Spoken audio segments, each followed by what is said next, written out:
I'm Eric Newton, and this is The Together Show. We all know relationships take work, but what is that work, and how do we do it? As a former divorce lawyer, I've watched thousands of couples break up firsthand. Having seen the worst in relationships, I decided to try to help couples stay together. So on this show, we talk to real couples and find out what love really looks like. You know, my question was always like, are we able to work on this? And we're able to do our work and do our work together, then it's worth keeping going and trying. Welcome to the show, everyone. Thanks for listening. Today's episode is about a question that we explored last week from several angles, and it's this thorny issue of how do we know when a relationship is right and how do we know when it's wrong? Now, as you may know from listening to the show, I don't often interview experts because the show is really more about couples. But today's guest, Jodi Stein, is so genuine, and she has so much very hard-won insight into these questions that I just couldn't resist posting her show. So I really think that you're going to enjoy this one. Now, I'll let Jodi tell you more about herself because she does so at the beginning of our talk. So with that, let's go to our interview with Jodi Stein. Well, welcome to the show, Jodi. Thanks for coming in. I really appreciate your being here. Thank you. Thanks for having me. So when we talked on the phone, I just got a really brief sense of what you do. Mm-hmm. And it sounds like, well, okay, so you're a therapist. Mm-hmm, I am. A psychologist. I'm a psychotherapist. I'm not a psychologist. I'm an MFT. Okay. It's different. You're different licensed. So, and if you're a psychotherapist, does that mean that you're doing analysis? No, psychotherapist is more of a general category. Anyone who, like a psychiatrist, a psychologist, or an MFT might all say I'm a psychotherapist. It's like the same as therapist. It's like, you know, if I just say therapist, people are like, are you a massage therapist?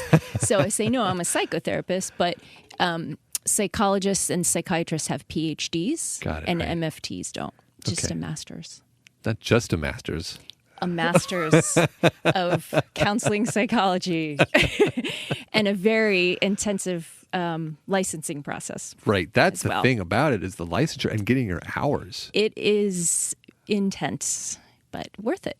And as it should be. Mm-hmm. Right? I think so too. Yeah. You know? Yeah, it's a great responsibility. And your particular practice, you specialize in loss and breakups. Is that right? Yes. I work with women and I help them learn how to be fierce about loving themselves. And a big part of that is relationship loss, breakup, separation, and divorce, but also, you know, also career loss, you know, dealing with grief around attachment, early relationship trauma from family of origin. How did you end up in that specialty? It's really because it's a personal connection to my own path of healing.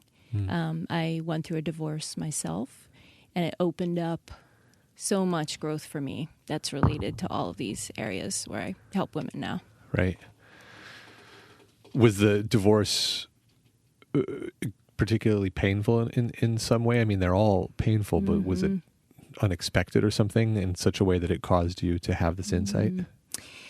You know, I don't think it was more painful than any other divorce or more unexpected necessarily. I just think it, and I think it does this for many people, is it was like, in addition to going through the process and the loss and pain of the divorce itself, it woke me up in a way that I don't know, because of the level of crisis, I don't know that anything else could have, to some of my own patterns and core beliefs. It was like, the experience was like, I remember even saying to myself this thing that stuck with me of like, wait a minute, I followed all the rules. Yeah. This wasn't supposed to happen. Right. And then the next thought was like, what the fuck? Whose rules? Yeah. These aren't my rules, you know? And so that was, it like blew that open. What were the rules? The rules were be responsible above all else. And these were my family's rules. Oh, right. You know, be in, like, very much in your head. be in your head because you're thinking about the Yeah. right quote unquote way to do a thing and to be responsible intellectually? Yeah, that's really the gist of it. And there was a whole another realm of life's richness that I wasn't living in. And, through the growth work that I started at that time, it's just like a different experience of life. It's hard to put into words. Yeah. It sounds like it's more complete. Very. People say embodied very when they're much. talking about leaving just the intellectual space and coming into another way of sensing the world. But it sounds more complete.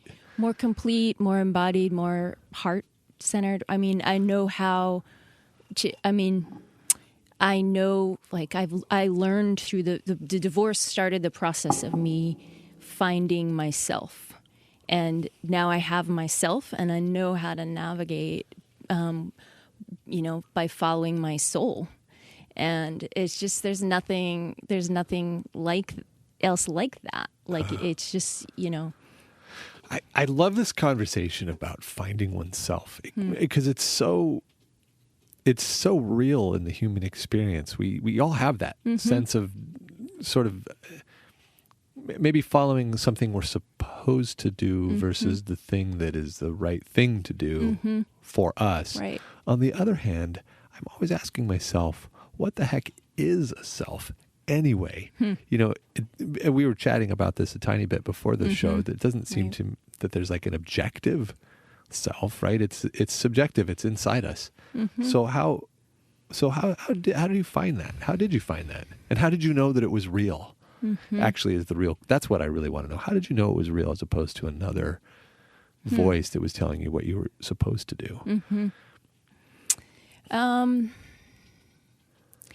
Yeah, it's a tricky thing, real. I mean, the self is always, it's evolving and changing. It's not something you can pin down, right? Yeah. But I guess what I'm really saying is that before I only had one channel that I could access, and that was my head and my thoughts. And that just gets you in trouble. Yeah. Right. So the first thing I got was the ability to be more mindful and aware and track my inner experience.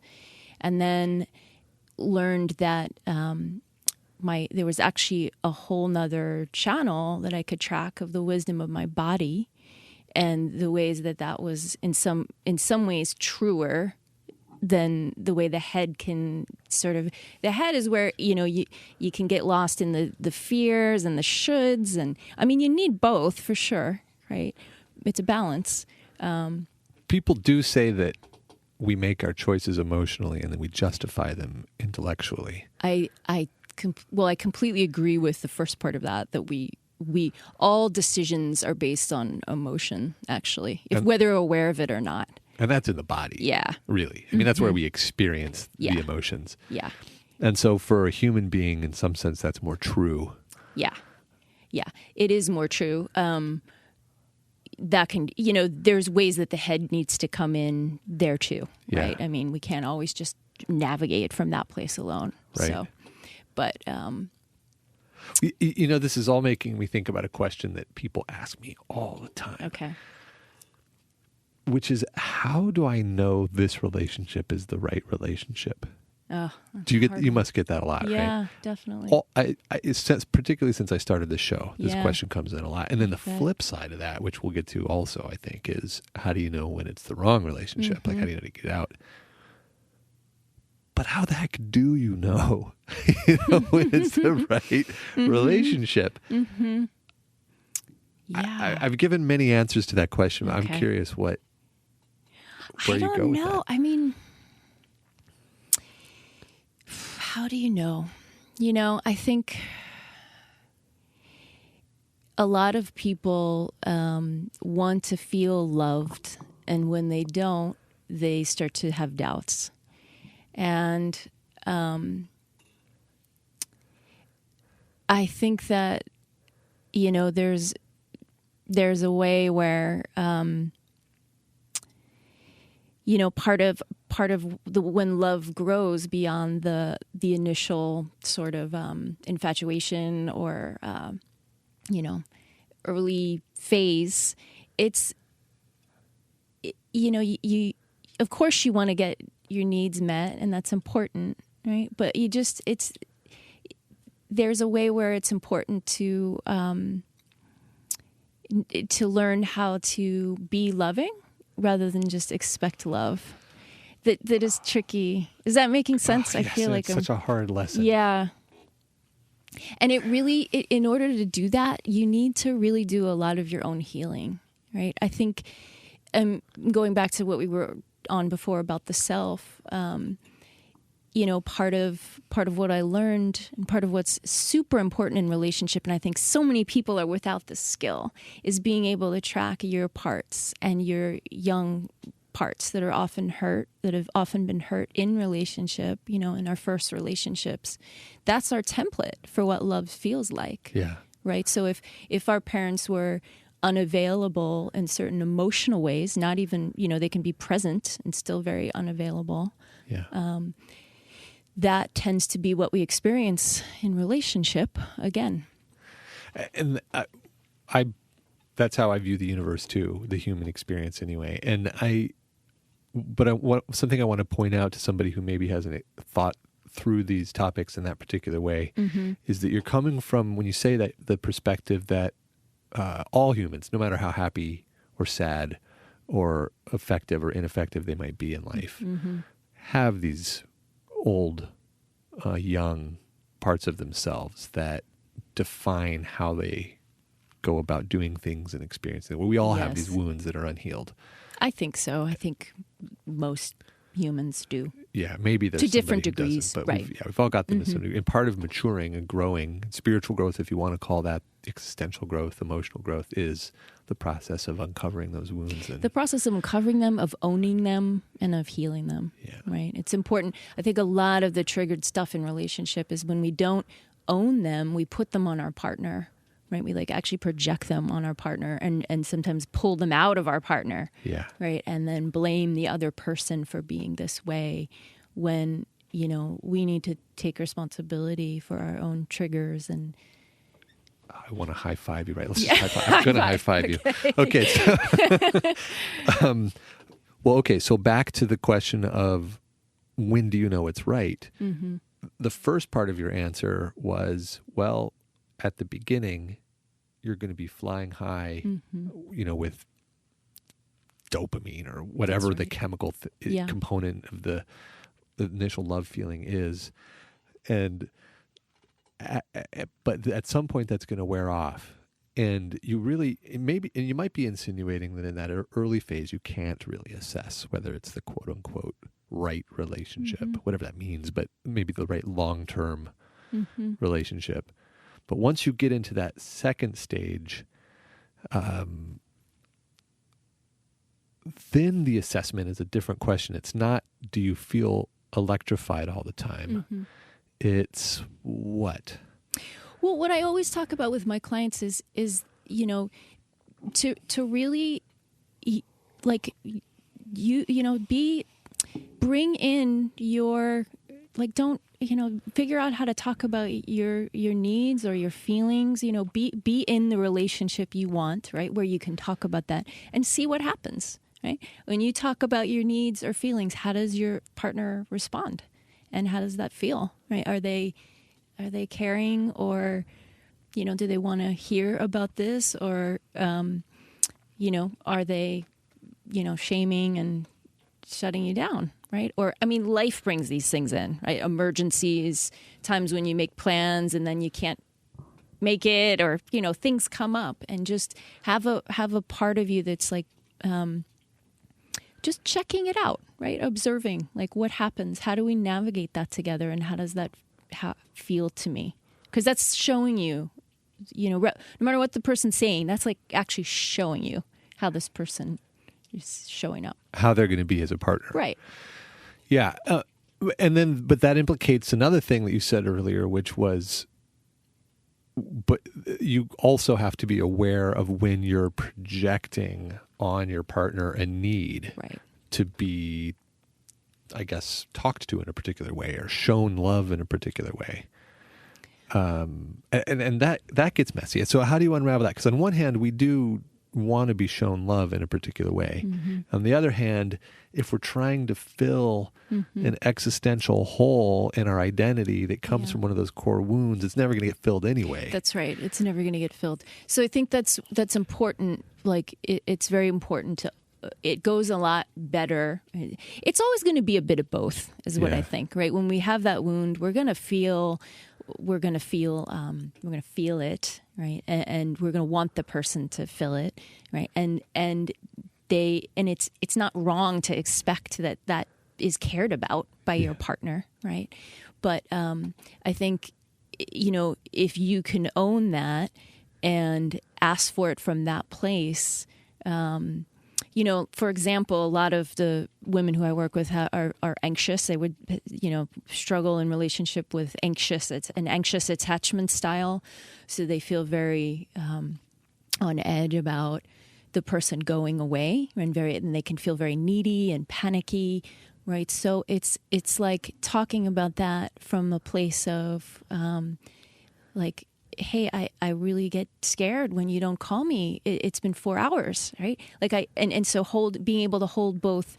It's not that unreasonable, 4 hours, right? And explain to your partner, can you please care about what comes up for me in that time? I really have a need here. Yeah, that's a perfect example because when that need comes up, it's both things. On one hand, it's okay to not talk for 4 hours or to not text for 4 hours. And, sometimes that client of yours, that imaginary client of yours, doesn't care about 4 hours. Right. But sometimes 4 hours means a lot. And that's probably an indication that she's being triggered by one of these experiences, one of these core wounds. But it doesn't make it invalid. And her partner's role in that moment is critical. Because I think probably a lot of men, I hate to admit it, but myself included, when we're confronted with that, feel accused of having done something wrong. What do you mean? 4 hours is fine. Why are you getting so upset? Right. It's not my fault. But it's not actually about whether it's his fault or not his fault, right? Right. It's about whether he can meet her where she needs in that moment, and not in turn get triggered himself. Right. And the way someone, asks can ask for that need to be met will really influence how defensive the partner feels. Right. So in order for the woman to be able, in this case, the woman, not always, to be able to ask effectively, she needs to first be clear of what that trigger is. Right. So that she's not entirely hooked by it. She can take a step back, in a sense. Yes. And ask for what she needs from a non-reactive place, if possible. Right. Okay. I love that process. But I've heard a criticism of that process that it's dispassionate, that it takes out, that it's just intellectual, but that process makes intuitive sense to me. But what do you think? What can you say to somebody who thinks, but that's just an intellectual thing, and it's not where the rubber meets the road in terms of passion and emotion? I'm not sure what to say, because for me, when I do it, it's not. You're feeling a lot, right? I mean, you're really touching that hurt place when you're, or at least I am when I do this. Yeah. When I'm asking, so I'm not sure about that argument. Yeah. But I guess I can see if someone's if it's sort of maybe what you're saying is if it's so thought out or already, packaged by the person that it's are you saying that something gets lost in the raw passion? Or I'm saying I think I can imagine a person saying, look, fine. Let's take the emotion out of it for a moment so that we can understand what's going on for ourselves and then talk rationally about it. But that's not what's going on. I'm having emotion. Okay, so you're not saying take the emotion not at out, all. are you? Actually, right. the emotion is the key, right? When your partner sees you, when I say to my partner, I'm really like I'm going in my cave now, which is what I say when I'm really feeling, for me, it's like smothered or scared, right? If I can actually show him that I'm scared, like his heart is just so melted and softened, and he totally cares about that. And then I get the closeness that I really want in that moment. Yeah. Yes, for sure. Okay. Now, and this is all still a lovely tangent from that same question of how do you know when it's right? Mm-hmm. And your answer, I think the summary of your answer here was, correct me if I'm wrong, was, well, you got to test it. You got to put one foot in front of the other. That's a good way to say it. I mean, there's so many things that come into that question, right? Like, so let's, with all the practical pieces of, your lives and values meshing, if that's all there, right? I think I think you're asking more on the emotional level. How do you know? I think that's it. You gotta keep testing it and keep risking getting closer and testing that. Yeah. We're also talking around another issue in how you define if it's the right relationship or not, which is that they're all scary. Yes. And we've kind of been saying to people who might be thinking that, well, I'm in this relationship and I love this person, but it's just hard sometimes and it's scary. They might even not know why it's hard, but it's hard because it's scary because they're touching these old wounds. Yeah. And kind of what we're saying is, well, it's going to be scary with everybody. It's going to be scary. So that it's scary or not scary, or that it's hard or not hard, or that it's challenging and there's issues that come up or don't, isn't the question. That's right. The question is, can you two work through them? Because that's what makes or breaks. That's, for me personally, that's what I use as my guide. It's like, because I mean, it gets, people think sometimes because I'm a therapist, I don't get this triggered. But that is not true. My partner and I get into it. We had really tough years, right? But my question was always like, are we able to work on this? And we're able to do our work and do our work together, then it's worth keeping going and trying. I love that answer. It's not just a willing. Well, it's not just a compatibility in your work processes, though. It's also a willingness. Yeah, willingness to both be engaged. Mm-hmm. But it does raise the issue of compatibility in styles. I mean, what do you think about couples where they're questioning whether they both want to do the work. Mm-hmm. But they both want to do what there is to be done. Mm-hmm. Maybe they don't know how. Maybe they're not in therapy. They're reading books, or they're thinking, trying to talk to each other in a loving way, but it just isn't coming out right. And they're starting to think, well, maybe our styles of dealing with issues are just different, are just too different. Is that legit? I think it's each couple or each person's call. This stuff can be really hard to figure out on your own. I really think it's because it's so heated and so triggered. Like, it just goes to the core of our fight or flight survival, And I think that it's really therapy is so important. It's so important to have help. It really is. Workshops, therapy, because style, what people refer to as style, can be attachment style, and that's something that also can be understood and cared about by the other partner. That might not feel like such an impasse. Yeah, if it's brought to light. Right. Which it really can't. It can be, but it's much more difficult to be done by the parties. It is, especially with people who have a more avoidant withdrawn type of attachment style. It just can feel like this is how I am. Even anxious folks too. But it often can feel like they have never experienced anything different. So people might say this is my style or this is just how I am, but they can do some work to understand how they got wired this way and what happens for them when they get scared and when closeness deepens and can bring up that fear. Yeah. You just can't see the back of your head without a mirror. Yeah, exactly. It's just sort of like the water you swim in at this point. Yeah. So. Yeah. Okay. Well, all that brings me to the question of how do you know when it's the wrong relationship? And I'm curious how you know when the relationship is probably the wrong or when it's time to end. And it really is the same question in some sense, isn't it? Just from a different direction. Yeah, but it's in a way it's easier to talk about in this question because I think that what I see with people and what I've experienced is there's a way where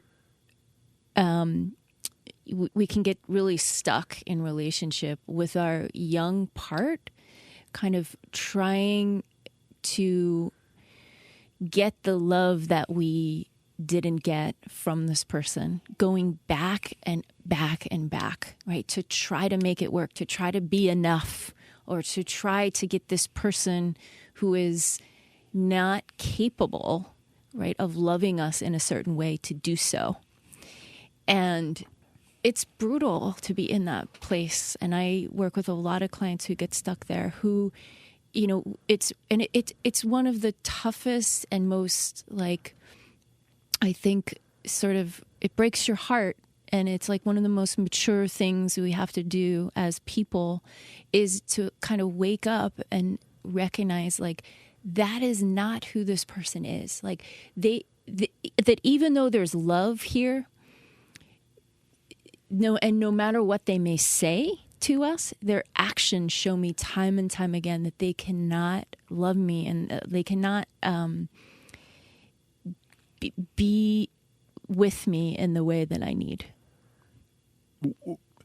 And it sounds like you're also saying it doesn't mean that they're a bad person. Exactly. It doesn't mean they're a bad person. Or that they're doing something, quote unquote, wrong or right. Right. It's just that the way that they are structured, the way that they express love and have connection and do relationship isn't the way that the recipient needs it. Right.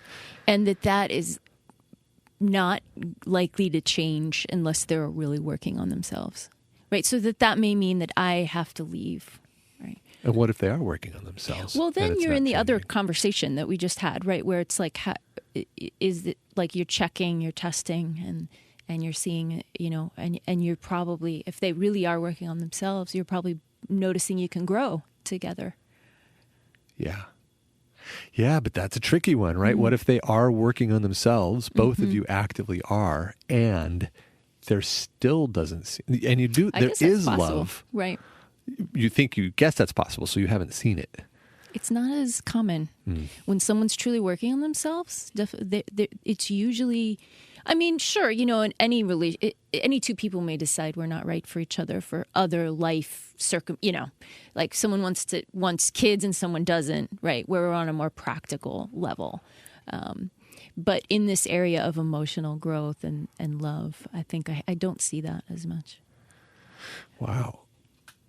You know, it is true that I think it's true. Tell me if you agree that there are easier and more challenging relationships, sometimes just by the luck of the draw.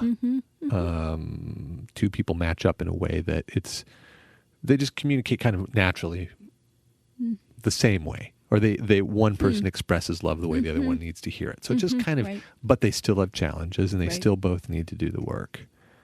And then there are those where sometimes it's just harder. If you could measure it, and if you could measure challenge in a relationship somehow, it would seem like some are just harder. Yeah, I think so. But you're not saying that the degree within some realm, the degree of the challenge isn't the issue. You're still saying if it's good enough to be good, if there's enough chemistry that it can be good, and that their love is present on some level, and both people are willing to do work, it can be great.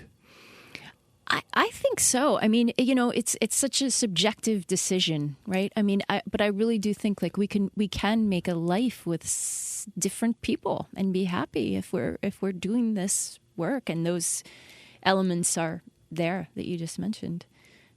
What that's bringing up for me is that 20-year-old part of myself that says, I don't just want a life, I want the most amazing life.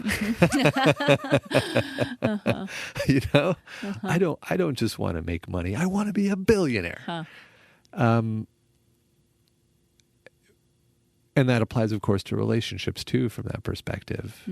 I don't want just a relationship, I want the most passionate, intense love where we, where we don't just help one another, but we in fact enhance every element of one another's beings, and we're emotionally intelligent power couple that's also sexy, and on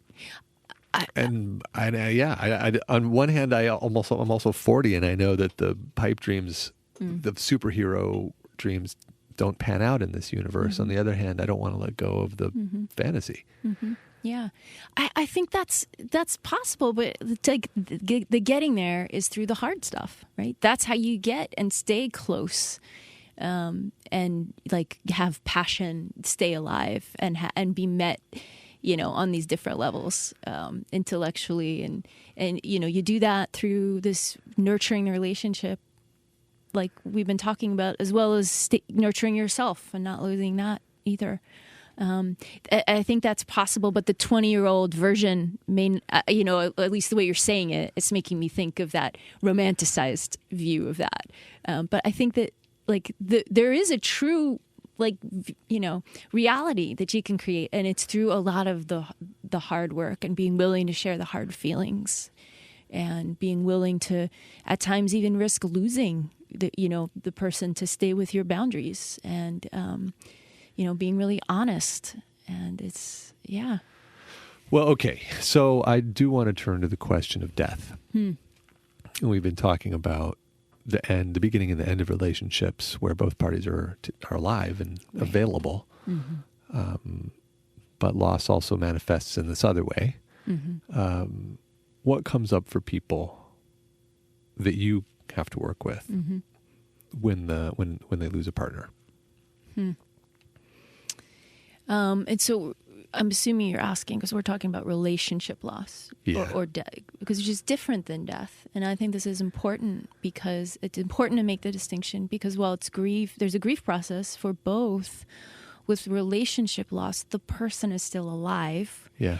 And we've either been rejected by them and we feel that awful pain in addition to the loss, right? Or we're the one who's left and we feel guilty and also the loss. Whereas if someone dies, unless with suicide, or it can be similar, but we're usually, we don't have to deal with that rejection usually. Yeah. So. And so how do you deal with the rejection? Or the rejecting? Yeah, it's a big piece. It's a really important part to deal with. It's human to feel to feel small and to feel like I'm not enough. I don't know that anyone goes through this without feeling that, but it's important to not get stuck in that and incorporate that into your identity, that you're not enough, and that you're not lovable. How does the wisdom that you hear people passing about a lot these days is to allow ourselves to feel our feelings, right? That, and it's right. It's right a lot of the time. On the other hand, you said something that's also true, which is you can't allow yourself to get stuck in that specific one, but probably any of them. Where's that fine line? Well, I'm glad you asked that, because that's something I clarify with people a lot. So, we confuse feelings and what I call like mind spirals, right? Or fear spirals. So feelings are just it's like a wave of emotion. It's in the body. But especially in breakups, what happens with the feelings, often like so, like interconnected that it's hard to pull apart, is that because we're going through this whole process, biochemical process, actually, there's a ton of fear that comes up. And so our mind, it's so common and normal really to have our mind just become our worst enemy, where we start to have thoughts, I'm always going to be alone. I'm never going to meet anyone. And that can just spiral into, right. And you don't want to get stuck in that. Right. It's miserable. Right. And then if you're trying to find somebody from that place. Yeah. Right. Yeah. That's usually never goes well. Yeah. Yeah, that's one of the most awful states humans can feel, that just utter aloneness and fear. But it's important to recognize that as a state, not a feeling, and that you can shift it, right? And just that's where the mindfulness and tracking of your states and emotions is so important, because you can do things. One, you can recognize and like sort of, work with it, like. And I always say this to clients, is like, there's no way you can know that. Like, you're not omnipresent. You don't know. You're never going to meet. Like, factually, you can take that with your mind and say, that is not a fact. There is no way you can know that. Well, right. Statistically, they're almost certain to meet somebody. Exactly. Just the opposite. Right. So, and you can shake yourself out of it often by being with people, by using certain anchor thoughts and memories. So there's techniques. Yeah. And also time. Yeah, time. It's part of the process of separation, of breaking an attachment and separation. And just like another thing, your mind, like everything every minute you see something and it triggers a memory, right? Things you haven't thought about in 5 years, even if you do the breaking up, usually. Yeah. Right. You just, all this lost memories will just keep flooding you no matter where you go. Songs, right? Like anything will trigger these memories of. Yeah. And then, so you're saying there's a distinction between a feeling and a state. Right. Now, fear is a feeling. Fear is a feeling, and we can feel it, right? It has like a signature in the body. But it can cause a state. Yes. All feelings can cause states, but right. That one in particular causes states, perhaps more than others, and in a breakup scenario, a lot. Yeah, and we usually recognize it in our thoughts before we may, recognize it in a body sense. Yeah. Often it's, when I say state two, it's a fight or flight response. It's like we're in a survival fight or flight response. Yeah. Well, thanks for sharing all this, Jodi. Yeah, you're welcome. Really great interview. Lovely talking to you. You're just delightful to sit with. Thank you. Now, I like to play a quick game of this or that to end shows. So we'll just keep it nice and simple today. Batman or Superman? Superman. Really? I guess. I never thought about it. I think I have no idea what that means. I love asking that. I'm asking you the 3 questions that I ask everybody, but I love these questions. Batman versus Superman surprises me every time. Really? You would have guessed I would have said Batman? I would have guessed you would say Batman, yeah. Interesting. Yeah, I would have. But there's something so optimistic about loving Superman, I just find it delightful. Okay, next question. Enlightenment or $1 billion? Oh, definitely enlightenment. You could have guessed that one. I could. But also people that surprised me on that one too. I bet. Okay, and last question. If you had to either live for infinity or die in the next 5 minutes. Oh, God, that's a hard one. Oh, man. Die in the next 5 minutes. Oh, yeah. Yeah. Well, you came to the answer pretty quick. Why? Yeah. I don't want to live to infinity. Yeah. It's out of the natural cycle. Like, things die, and I don't, I'm sure that will be terrifying when it happens to me, but it's right. Things die. Things need to die. Oh, well said. That was the best answer. That was the best answer we've ever had to that question. Well, thanks again for being on the show. You're welcome. Thanks for having me. It was fun. My pleasure. Well, that's it for our interview with Jodi Stein, folks. Thanks for listening. If you'd like to learn more about Jodi, you can find her website at jodiestein.com. That's JODIESTEIN.com. And I'll put that link in our show notes. If you liked what you heard on our show today, please subscribe to us on iTunes. It makes a big difference when you do that, or when you subscribe on any platform. Please also consider donating to our Patreon campaign. We're on a mission to crush shame, and every penny really helps at this stage because our expenses very much outstrip our revenue. You can find our campaign at patreon.com/together. That's patreon.com/together. And as always, I'll put a link to that in our show notes as well. If you have any questions or comments, or if you'd like to be on the show, please reach out via one of our platforms. You can find our website at www.together.guide. Our Facebook page is facebook.com/togethershow.